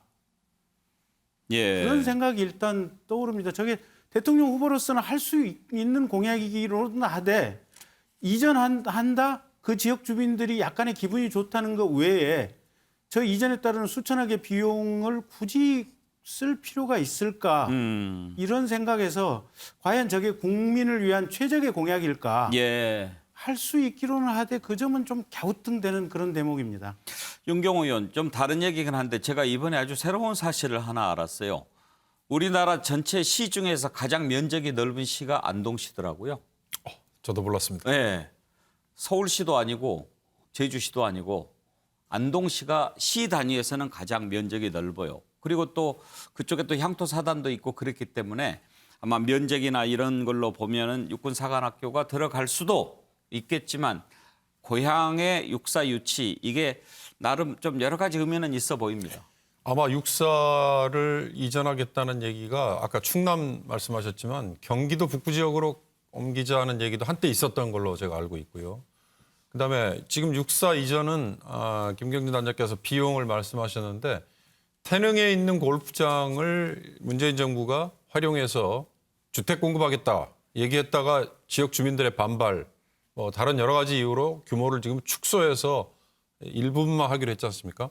태릉에 있는 골프장 바로 붙어 있는 게 육사 인근 땅이거든요. 그러니까 만약에 이전을 한다면 그걸 김포공항 일부 유유지를 활용해서 주택 공급하겠다라고 했던 얘기에 아마 연장선으로 활용할 가능성이 다분히 있죠. 그런 점에서는 뭐 비용을 그렇게 조달을 할 수 있을 것 같고요. 예. 제가 보기에 육사를 이전한다는 게 공기업과 비교해서는 물론 가치는 떨어질 건 맞을 겁니다. 그러나 지역 균형 발전을 위해서는 저는 의미는 있어 보여요. 다만 당내 의견 조율 과정이 없이 후보의 고향으로 이걸 덥석 가져가겠다라고 얘기한 거는 조금 반발이 불가피해 보여요. 그러나 이런 것들은 지금까지 이재명 후보가 쭉 얘기해온 생활과 연결돼 있는 공약의 연장으로도 저는 보여서 물론 뭐 차원이 좀 다른 거이긴 합니다만 그런 점에서 이번 설 연휴 때 윤석열 후보는 뭐 강화도 있는 어디 가서 사실은 대북 정책, 중국 때리기 뭐 이런 거에 비하면 상당히 좀 뭐 소확행까지는 아니어도 좀 차별화된 행보를 한 거다 이렇게 예. 좀 보이긴 합니다.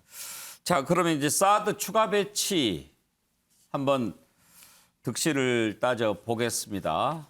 윤석열 후보가 사드 추가 배치가 필요하다라고 얘기했습니다. 중층 방어망이라는 표현을 썼는데요. 일단 여야 입장을 들어보시죠. 섣부른 안보 포퓰리즘 주장을 당장 중지해야 합니다. 사드보다 한국형 미사일 방어 체계인 천궁이 더 수도권 방어에 적합한 것을 모르는 것입니까? 사드는 40km 이상에서만 요격이 가능한 고고도 상층 방어 및 장거리 미사일 요격 체계로서 북한과 근접한 수도권 방어에는 한계가 있습니다.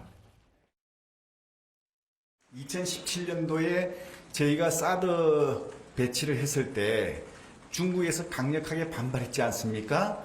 그 반발하면서 중국이 뭐라고 했냐면 주한 미군 사드를 배치했기 때문에 반발하는 것이다. 다시 말해서 우리 한국군이 자체적으로 자위권 차원에서 구매를 해서 우리 한국군이 운용하는 자체적인 자위권 차원에서의 사드라면 중국도 반발하지 않는다. 이렇게 얘기했거든요. 자, 먼저 팩트 체크를 좀 해봐야 되는데 김경진 단장. 네. 중국이 만약에 우리가 자체적으로 사드를 구매해서 배치한다면 반발하지 않는다고 얘기를 했나요? 그건 모르겠는데. 지금 이제 국민의힘에서는 그렇게 얘기를 하니까요. 아니 근데 뭐 중국이 반발할 수 있겠죠. 근데 중국이 반발한다 그래서 그러면 우리 안보를 위해서 필요한 부분을 안 해야 한다? 그건 또 아니죠. 거기다가 최근에 시진핑 주석이 지금 이제 뭐 다시 연임을 하게 된다면 3년임째 하게 되는데 시진핑 주석이 가면 갈수록 전 세계의 군사적 위협의 주요 원인이 되고 있습니다. 중국이 지금 16개 국가하고 지금 아시아 쪽에서 국경을 맞대고 있는 걸로 기억을 하고 있는데 이 16개 국가 중에 어느 한 국가와도 국경 분쟁이 없는 나라가 없습니다. 모든 나라와 국경 분쟁을 하고 있고 특히 이 인도네시아, 싱가포르 이쪽에 필리핀 있는 말라카 해협 쪽에는 중국이 최근에 항공모함까지 여러 척을 건조를 해서 또 아시아 태평양 쪽에는 그 인공섬들 있지 않습니까? 돌섬을 거기에 시멘트를 부어가지고 비행기들이 이착륙할 수 있는 인공 군사 기지를 만들어서 지금 남중국해에는 중국이 2처의 군사 기지를 만들어 놓고 있거든요. 이게 아시아 특히 태평양에서 그러니까 미국이 아프가니스탄에서 미군을 철수했던 거는 중국의 저 군사적 팽창 정책을 저지하기 위한 것이라는 것이 외교가의 정설이거든요. 근데 중국이 군사적으로 팽창을 하면 첫 번째 직격탄이 대만이고 두 번째가 대한민국입니다. 우리도 편치는 않습니다. 물론 우리가 지금 중국과 무역 거래를 통해서 대단히 많은 금액의 무역 수지 흑자를 얻고 있기 때문에 중국과 가급적이면 마찰을 하지 않는 것이 중요하긴 하지만 어쨌든 그와는 또 별개로 중국이 군사적으로 팽창하면서 아시아 일대에서 수없이 많은 군사적 긴장 관계를 일으키고 있고 거기에 대항하는 우리의 자세나 대비가 필요하다. 이 점은 이견이 있을 수가 없는 상황이 아닌가 싶습니다. 사드 추가 배치가 단순히 안보 차원입니까? 아니면 중국을 겨냥한 측면도 있습니까? 방어 무기 아닙니까? 예. 사드는 이게 저쪽에서 날아오는 것을 여기에서 떨어뜨리는 것이지. 아니 이제 지금 그 안보 공약인데 사드 추가 배치하면 지난번에 사드 배치했을 때 얼마나 우리가 중국과 긴장 관계가 심했습니까? 그래서 또 여러 기업들이 압박도 많이 당하고 중국에서 철수하고 그랬는데 이런 최근 중국과 관련돼서 좀 그 청년들 발언도 있고 중국을 좀 공격하는 듯한 그런 발언이 있었고 그 연장선상에서 사드 문제도 볼 수 있지 않느냐. 그렇게 볼 수도 있는데 최근에 대만 같은 경우는 아예 공개적으로 미국으로부터 항공기라든지 여러 무기들을 지금 사들여서 준비를 하고 있고 그런 상황 속에서도 중국은 여전히 대만에 있는 반도체들 여전히 많이 수입해서 가지고 가고 있습니다. 중국에 필요한 부품 원자재들은 대만에서 여전히 많이 사가고 있는 상황들이고 이거는 중국이 그러니까 얼마 전에 호주에서 석탄 수입 결국은 재개했지 않습니까? 호주 이 파이브 아이즈 굉장히 불편한 관계 때문에 뭐 호주라든지 몇 가지 이 원자제품 이게 들어오는 걸 잘랐다가 중국이 결국 내부적으로 스스로 필요해서 다시 이게 재개를 한 거거든요. 결국은 모든 게 이게 전략적인 계산 속에서 경제와 군사, 외교가 이게 맞아떨어져 가는데 현재의 최근에 한 10년 동안의 흐름은 굉장히 중국이 군사적으로 팽창하고 있고 거기에 대해서 우리가 각성하고 있어야 된다. 또 우리가 거기에 대한 대비 체제를 갖춰야 된다. 그런 점에 있어서는 윤석열 후보의 말이 단 하나도 틀린 것은 없다. 이렇게 말씀드리겠습니다. 알겠습니다. 홍영식 소장께서는 지금 윤석열 후보가 사드 추가 배치를 꺼내든 이유는 어떻게 보고 계시는지 그리고 득실은 어떨 것인지 한번 전망을 좀 해주시죠. 나름대로 여론을 분석을 하고 대응한 것 같습니다. 원래 뭐 보수 진영에서의 안보 그런 시각도 있지만 대체적으로 보면 지금 국민의힘은 중국으로 공격을 하고 있고 민주당 쪽은 일본 카드를 갖고서 공세를 취하고 있습니다. 그런데 실제 우리가 중국과 일본에 대한 그 국민들의 정서를 보면은 2030 세대들은 중국에 대해서 더 부정적입니다. 반면 장년층은 일본에 대해서 더 부정적이죠. 그런 차원에서 놓고 볼 때 윤석열 후보 진영에서는 장년층의 안보 위기는 뭐 충분히 예상이 되었던 거고 이번 선거에서 캐스트포터 역할을 한 2030 세력을 찾기 위해서는 이 카드가 유효하다라는 나름대로 분석이 있는 것 같습니다. 최수영 컨설턴트, 반중 정서 자극의 의도가 있다고 보십니까? 그렇습니다. 저는 뭐 사실 지금 반중 정서를 자극하는 2030이 분명히 반응하고 있고, 그러니까 이른바 미세먼지, 그다음에 이제 뭐 사드라든가, 그다음에 중국에서 아직 한한령을 풀지 않고 있는 거, 제대로 풀지 않고 있는 거, 그다음에 동북공정으로 인한 역사 왜곡 등 이런 것에 대해서 민감하게 반응하거든요. 특히 이제 한류 콘텐츠에 대해서도 반응하는데 저는 어찌됐건 지금 그렇습니다. 결국 문재인 정부가 결국 그 이른바 일본과 관계를 풀면서 죽창가로 대응하다가 결국에는 관계만 악화시켰고 실제로 우리가 외교 관계에서 득도 하나 제대로 우리가 얻은 게 없다라고 생각한다면 사실 지금 윤석열 후보가 캠페인 차원에서 중국을 반중 정서를 자극하고 그다음에 거기에 대한 이제 2030의 지지라든가 장년층의 지지를 조금 획득하는 거는 저는 캠페인 차원에서는 이가 되나 이게 너무 나가버리면 그다음에 회복 탄력성이 없어요. 그러면 정말 나중에 국정을 운영할 때는 이게 상당한 부담으로 작용할 수 있기 때문에 반중 정서를 자극하되 어느 정도 선언을 좀 지켜야 된다. 외교는 정부를 떠나서 이거는 국익과 관련된 문제이기 때문에 조금 좀 뭐 한 발은 칠 수 있으나 두 번, 세 번 나갈 때는 조금 더 신중한 그런 스탠스가 필요하다라는 말씀을 드리겠습니다. 정진남 대변인, 내일 토론이 열리게 되면 아마 안보 분야에서 사드 추가 배치 갖고도 토론이 있을 수도 있을 것 같은데 지금 이재명 후보 입장은 사드 추가 배치는 반대입니까? 그렇습니다. 이재명 후보뿐만 아니라 제가 알고 있기로는 안철수 후보, 심상정 후보도 다 반대 입장인 것으로 알고 있고 유일하게 이제 윤석열 후보만 사드 추가 배치 딱 이 한 줄 공약으로 지금 이 대변을 하고 있는 건데 자, 뭐 당장 토론에서 드러나겠죠. 어떤 맥락을 가지고 있는지. 그러나 지금까지 보였던 것처럼 윤석열 후보가 보여주는 모습은 자, 도대체 국가 지도자다운 면모가 보이느냐. 자, 강력한 군사력을 확보해야 된다는 것은 얼마든지 이해할 수 있어요. 자, 그러나 저렇게 외교적으로 민감할 수 있는 사드 추가 배치 문제라든가 또 국정 운영 관련해서 이게 여가부 폐지 이런 것과 굉장히 일맥상통한 부분이 있거든요. 자, 표만 된다면 일단 던지고 본다. 자, 그리고 수습은 나중에 다시 개편하면 되지. 이렇게 가지 않을까라고 하는 우려가 쌓이는 거죠. 그래서 여당이라든가 민주당 입장에서는 저게 아니 그래도 국가 안보를 볼모로 한 포퓰리즘은 정말 국가 지도자로서는 해서는 안 되는 영역 아니겠느냐라고 비판하는 거예요. 조금만 반론 있습니다. 그러니까 문재인 정부 5년이 그랬죠. 대통령께서 평양에 가서 그 수없이 많은 평양 시민들 앞에서 연설을 하고 또 북한의 지도자와 백두산에 같이 올라가고 그때는 우리 모두가 꿈과 희망에 부풀었죠. 근데 지금 이 순간에 남아있는 것은 북한이 초음속 10배의 마하 10의 미사일을 개발을 했다는 것. 북한의 핵 능력이 정말 소형, 초고도화됐다는 것. 지금 현재 남아있는 껍데기는 그렇습니다. 5년 동안은 문재인 대통령 집권 5년은 북한과의 관계 평화로웠습니다. 단기적으로 보면. 결과적으로 우리는 머리 위에 핵폭탄을 상시 이고 살아야 되는 이 결과가 남아 있습니다. 국가 지도자가 국가 안보를 위해서 가져야 될 생각이 무엇인지 정말 민주당이 한번 반문해 보고 싶습니다. 윤경호 의원 의견도 좀 들어보고 싶은데요. 외교 문제, 안보 문제는 사실 말로 시원하게 던져놓는 거 이거 국민들 후련하게 만들 수 있습니다. 그리고 국내 정치용으로 충분히 활용하면 당장의 이득은 얻을 수 있습니다. 그러나 아까 저는 최수영 컨설턴트 말씀에 정말 확실히 핵심이 들어있다고 보는데요. 회복 탄력성이 정말 떨어지거든요. 나중에 다시 주워 담을 때는 훨씬 더 큰 비용이 든다. 그러니까 윤석열 후보가 지금 단순히 2030 세대나 아니면 노년층 세대들이 속이 후련하다라는 거기에 환호하기 위해서 던지는 공약이라면 그거는 정말 위험하고요.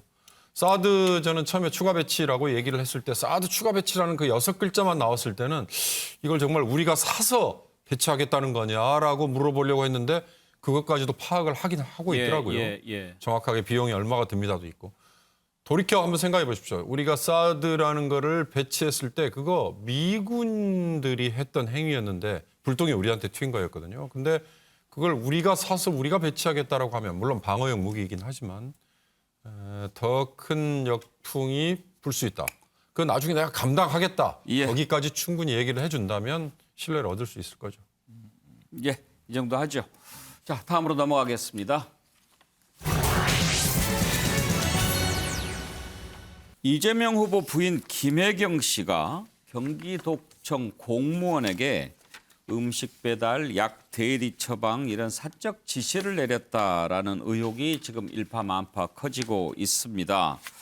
몇몇 매체에서 보도를 했는데요. 방금 전에 김혜경 씨가 이런 의존 논란과 관련해서 모든 것이 저의 불찰이다. 국민 여러분께 심려를 끼쳐드린 데 대해서 송구하다. 이런 입장을 밝혔습니다. 자, 이렇게 입장을 밝혔습니다만 이 부분 논란이 되겠죠. 김혜경 씨가 지난 30일 시사 스페셜에 나와서 후보 배우자는 검증, 무한 검증을 해야 된다. 그런 얘기를 했는데 한번 들어보시죠. 배우자를 둘러싼 검증과 논란은 어떻게 보고 계세요? 물론 그 배우자가 저도 들어가는 거죠. 그럼요. 네. 대통령이라는 그런 큰 권한을 가진 사람에게 영향을 미칠 수 있는 사람이라면 무언 검증을 해야 된다고 생각합니다. 그 부분에 있어서는 후보나 후보 주변 사람들이 받아들여야 된다고 생각합니다. 네. 거기에는 부인과 가족도 포함된 건가요? 그렇죠. 예, 이번 대선처럼 후보 배우자 얘기가 많이 나오는 대선도 없을 것 같은데요. 이양수 국민의힘 수석 대변인 이재명 후보 부인의 갑질 논란과 관련해서 낸 성명을 한번 들어보시죠. 이재명 후보와 부인 김혜경 씨가 경기도의 5급, 7급 공무원들을 사적 비서로 활용해온 사실은 위계에 따른 갑질 수준을 넘어 국고를 낭비한 범죄 행위입니다. 김혜경 씨 대리 약처방, 아들 병원 퇴원 뒤치다거리 등 공무원을 사적으로 유용한 사실은 이재명 후보와 김혜경 씨가 모를 수 없는 내용입니다. 이재명 후보는 10년 넘게 비서로서 온 배모 씨에게 책임을 미루지 말고 직접 나서 제보자에게 진심 어린 사과를 하는 것이 도리입니다. 김한규 변호사, 김혜경 씨가 해명을 아직까지 특별히 안 했죠. 그런데 바로 사과를 했다라고 하는 것은 이런 의혹을 인정을 하는 걸까요? 네, 뭐 김혜경 씨가 이제 사과를 하는 것은 뭐 이런 의혹을 뭐 사실로 받아들이냐 아니냐를 떠나서 좀 이런 것은 바람직한 태도로 보이고요. 다만 이 문제의 쟁점에 대한 5급 사모관 배모 씨 있지 않습니까? 근데 이 배 씨가 또 입장을 냈더라고요. 이거는 김혜경 씨 지시가 아니고 자기가 좀 그냥 김 씨에게 잘 보이고 싶어서 어떤 일종의 뭐 자발적으로 이런 갑질을 했다 이런 취지로 해명을 했는데요. 결국은 쟁점은 김혜경 씨의 이런 부분을 이제 몰랐는데 이제 배 씨 이 5급 공무원이 자발적으로 하는 것을 그냥 수동적으로 따른 것인지 아니면 김혜경 씨가 이런 부분을 좀 묵시적으로라도 좀 우회적으로 지시를 했는지 좀 해명이 이런 부분이 좀 있었으면 좋겠다. 그래서 뭐 혹여라도 우회적으로라도 지시한 게 있으면은 이거는 아예 이 국민들에게 공식적으로 사과할 부분이 있고 앞으로는 이런 일이 발생하지 않겠다. 그리고 저는 5급 공무원 있지 않습니까? 이분은 해서는 안 되는 행동을 한 거예요. 지시를 받았던 자기가 자발적으로 했던 이분은 사실 경기도 내에서 이거는 아주 중징계 사유가 아닌가. 왜냐하면 공무원은 국민의 공무원 아니겠습니까? 이런 개인의 어떤 뭐 의전을 하거나 이런 건 아니지 않나 생각이 듭니다. 민주당에서는 사실 확인을 좀 했나요? 기본적인 사실관계는 이제 지금 논란이 되고 있는 배사무관 그리고 또 후보자 배우자 쪽으로 선대위 차원에서 어느 정도 확인을 한 것 같아요. 그래서 지금 현재 이제 배사무관이 지금 이제 국민의힘에서 얘기하는 것처럼 이재명 후보가 지사 시절에 사적으로 채용했다. 사적으로 뭐 비서를 쓰진 않았고요. 그 배사무관은 이제 대외 협력 담당으로 채용이 됐던 사람이고 수행비서는 이제 7급 비서 역할을 하던 사람입니다. 근데 공무 수행 중에 이제 두 사람 간에 상당한 논란과 갈등도 있었던 것 같아요. 그런 문제에 대해서 배사무관이 자기는 지시 권한도 없었고 또 해서는 안 되는 부당한 짓을 한 부분에 대해서 시인을 한 겁니다. 예. 그 부분은 사과를 한 거고요. 또 이것이 설사 뭐 과잉 의전이든 아니든 이 자체는 잘못됐다라고 하는 것을 분명히 한 거고 법적 처벌을 받아야 될 부분이 있다면 받겠다라고 한 겁니다. 예. 그리고 더 나아가서 후보자 배우자 입장에서는 진위 여부도 분명히 가릴 건 가려야 되지만 기본적으로 있어서는 안 될 일이 벌어진 거다. 넓은 의미에서 관리 책임을 당연히 달게 받겠다. 그리고 그러나 지금 여기서 여러 가지 지금 국민의힘이 제기하고 있는 아주 구체적인 사안들이 항상적으로 일어났던 것이 아니고 대부분의 일의 경우에 있어서는 그 배사무관과 수행비서 간의 과잉 의전을 둘러싸고 벌어진 일인 것으로 안다는 취지의 넓은 의미의 사과를 한 거죠. 제가 조금 정기남 대변인님을 혼을 내야겠습니다. 네. 일단 저 배사무관이라는 분이요. 이재명 변호사의 사무실 직원이었던 분입니다. 이재명 변호사의 사무실 직원. 이분이 이재명 성남시장으로 당선이 되니까 7급 이게 계약직으로 성남시로 들어옵니다. 그러면서 만들어졌던 게 외국인에 대한 의전 담당입니다. 근데 기초지방자치인 성남시에서 외국인 의전을 담당할 일이 얼마나 있을까요? 어쨌든 그러다가 경기도지사에 당선이 되니까 이분이 성남시에서 경기도의 5급 사무관으로 또 계약직으로 오게 됩니다. 그랬던 거고. 그다음에 두 번째, 민주당에서는 지금 계속해서 거짓말을 하고 있는 게 이 의혹을 최초에 제기했던 게 한 40일 전쯤에 박수영 의원이 최초로 제기했습니다. 이런 의혹이 있다라고 얘기했더니 민주당이 딱 잡아댔습니다. 있을 수도 없는 일이다. 있을 수도 없는 일이다. 40일 전에. 최근에도 민주당이 불가능한 일이다. 특히 오늘 사과문 입장문을 발표했던 이 변호사 사무실 출신의 이 배모 사무관은 어제까지도 거짓말이다. 저 양심 선언한 사람이 거짓말했다. 이렇게 얘기를 했습니다.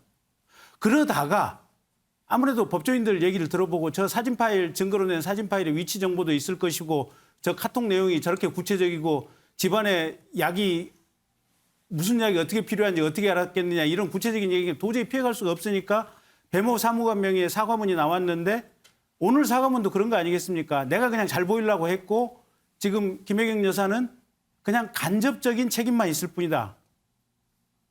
저게 뭡니까? 국민들을 바보로 하는 겁니까?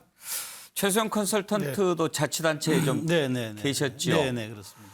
이 지사의 배우자 어느 정도 위치입니까? 그러니까 이게 사실은 그 도지사가 인사를 행사하는 폭이 굉장히 넓습니다. 그래서 과거에는 사실 뭐 관선 시대는 더 했죠. 왜냐하면 의전이라는 게 이렇게 비공식적으로 사실 존재했으니까. 그리고 도지사 부인이 또 실제로 자기 생활에서 하는 영역이 굉장히 넓습니다. 도지사를 조력하거나 보좌하는. 그런데 사실 그 관행이었다 하더라도 그것이 실정법에 지금 저렇게 엄연히 위반되는 점들이 많았다는 거. 그리고 이재명 지사가 그런 자기가 여기 명찰을 달아가면서까지 공직자의 책임윤리를 과시하겠다고 해야 한다고 경기도지사 되면서 그렇게 행동했는데 뒤로는 저렇게 행동했다는 측면. 저건 피해갈 수 없는 일인 것 같고요. 저 점에 대해서는 분명한 반성이 있어야 될 것 같습니다. 윤경호 의원, 아무튼 후보 배우자 마이너스 경쟁에 한 가지가 더 추가된 것 같습니다. 그렇습니다. 그런데 이런 일이 터졌을 때는요. 사실이면 무조건 즉각 사과. 그러니까 그 자체에 대해서 악재다. 이 단계보다도 이 일을 어떻게 대응하느냐 그 태도를 지금까지 보여줬잖아요. 윤석열 후보도 그것 때문에 얼마나 뜨겁게 튀었습니까? 처음에 김건희 씨에 대한 악재가 나왔을 때 그 악재에 대해서 사실 여부 논란이 아니라 어떻게 그걸 감당하느냐, 어떻게 뒤처리를 해가느냐 이거거든요. 본인이 후보 배우자가 사과를 했으면 제가 보기에는 필요하면 이재명 후보도 즉각 사과하고 넘어가는 게 맞을 것 같습니다.